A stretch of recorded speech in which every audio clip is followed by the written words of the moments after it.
Hi friends, welcome to వాణి రుచులు. పచ్చి మామిడికాయలతో తురుము పచ్చడి తయారు చేసుకోవడం. మనం మామూలుగా ముక్కల పచ్చడి అలాగే తొక్కు పచ్చడి ప్రిపేర్ చేస్తాం కదండి. ఒకసారి ఈ విధంగా తురుము పచ్చడి ప్రిపేర్ చేసి పెట్టుకుంటే కనుక మనకి వన్ మంత్ వరకు స్టోరేజ్ ఉంటుంది. ఒకసారి ఈ విధంగా ట్రై చేసి చూడండి. ఇప్పుడు పచ్చడిని ప్రిపేర్ చేయడానికి ఇక్కడ 2 మామిడికాయలను తీసుకొని నేను ఇక్కడ కలెక్టర్ కాయలు తీసుకున్నానండి. మన దగ్గర పచ్చడికాయలు ఉంటే పచ్చడికాయలైనా లేదంటే పులుపు ఉన్నటువంటి ఏ మామిడికాయలతోటైనా కూడా ఈ పచ్చడిని ప్రిపేర్ చేసుకోవచ్చు. ఇలా 2 కాయల్ని కూడా వాటర్లో ఒక హాఫ్ అన్ అవర్ ఉంచి మనం తర్వాత బయటకు తీసి క్లాత్ తోటి తడి లేకుండా పూర్తిగా తుడుచుకోవాలి. మనకి వాటర్లో హాఫ్ అన్ అవర్ ఉండడం వల్ల జీడి ఏమన్నా ఉన్నా కూడా క్లియర్ అవుతుందండి.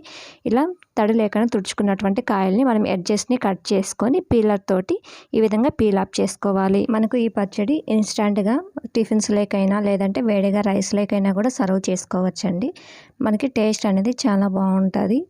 ఇన్స్టాంట్గా మనం అప్పటికప్పుడు చేసుకునే పచ్చడి కాబట్టి ఈజీగా మనం ప్రిపేర్ చేసుకోవచ్చండి. ఎవరైనా ప్రిపేర్ చేయొచ్చు. ఒకసారి ఈ విధంగా ట్రై చేసి చూడండి. 2 కాయలను కూడా ఇదే విధంగా పీల్ ఆఫ్ చేసుకోవాలి. మనకి కాయలు అనేది ఎక్కువ పులుపు కూడా ఉండవండి. ఇలా పీల్ ఆఫ్ చేసుకున్న వాటిని మనం ఇలా తురుముతోటి సన్నగా తురుముకోవాలి. ఇలా 2 కాయల్ని కూడా తురుముని ప్రిపేర్ చేసుకోండి. మనం ఈ విధంగా ప్రిపేర్ చేసి పెట్టుకున్నటువంటి తురుముని మనము కప్పుల లెక్కన కొలుచుకోవాలండి. మనం కొలుచుకోవడం వల్ల మన ఉప్పు కారాలు యాడ్ చేసుకోవడానికి కూడా మెజర్మెంట్స్ అనేవి కరెక్ట్గా ఉంటాయి. ఇలా మనం తురుముకున్నటువంటి మామిడికాయ తురుము ఇక్కడ మనకి 2 కాయలకు గాను 2 కప్పులు తురుము వచ్చిందండి. ఇలా తురుముకున్న దాన్ని గిన్నెలోకి యాడ్ చేసుకుని ఒకసారి కలుపుకోవాలి.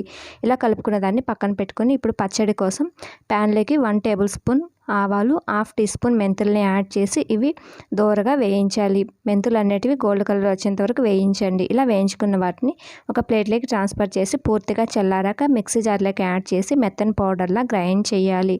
ఇప్పుడు ఒక కప్పు ఆయిల్ ప్యాన్లోకి యాడ్ చేసుకొని ఆయిల్ వేడయ్యాక అందులోకి 1 టీ స్పూన్ ఆవాలని అలాగే 7-8 వెల్లుల్లిపాయలు దంచుకున్నవి 3-4 ఎండుమిర్చి యాడ్ చేసి పావు టీ స్పూన్ ఇంగువని యాడ్ చేసుకొని మొత్తం కలిసే విధంగా బాగా కలపాలి. ఇలా కలుపుకున్న దాన్ని ఇప్పుడు స్టవ్ ఆపేసి ఆయిల్ పూర్తిగా చల్లారనివ్వాలి.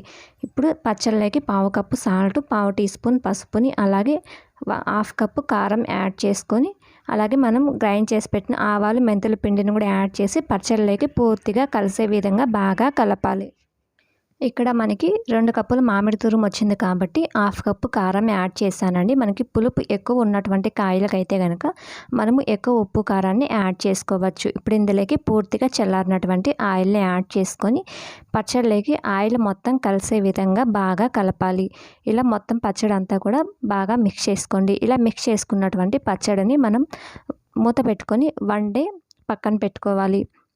ఇలా మూత పెట్టి 1 డే పక్కన పెట్టాక మనకి 1 డే తర్వాత మూత తీసి చూస్తే కనుక పచ్చడి నుంచి ఆయిల్ అనేది పైకి తేలి పచ్చడి కూడా కొంచెం ఊరుతుందండి. ఈ విధంగా ఊరినటువంటి పచ్చడిని గరిటెతోటి మరొకసారి బాగా మిక్స్ చేయండి. ఇలా మిక్స్ చేసిన పచ్చడిని మనం ఒక ఎయిర్ గాజు సీసాల్లో కానీ లేదంటే ఈ విధంగా జాడీల్లో కానీ స్టోరేజ్ ఉంటుకుంటే మనకి 1 మంత్ వరకు ఉంటుంది. ఇంతేనండి, మామిడికాయ తురుము పచ్చడి ఈజీగా ప్రిపేర్ చేసుకోవచ్చు. ఈ వీడియో కనుక నచ్చితే లైక్ చేయండి, షేర్ చేయండి, సబ్స్క్రైబ్ చేయండి. మరిన్ని రెసిపీస్ కోసం ఛానల్ని విజిట్ చేయండి.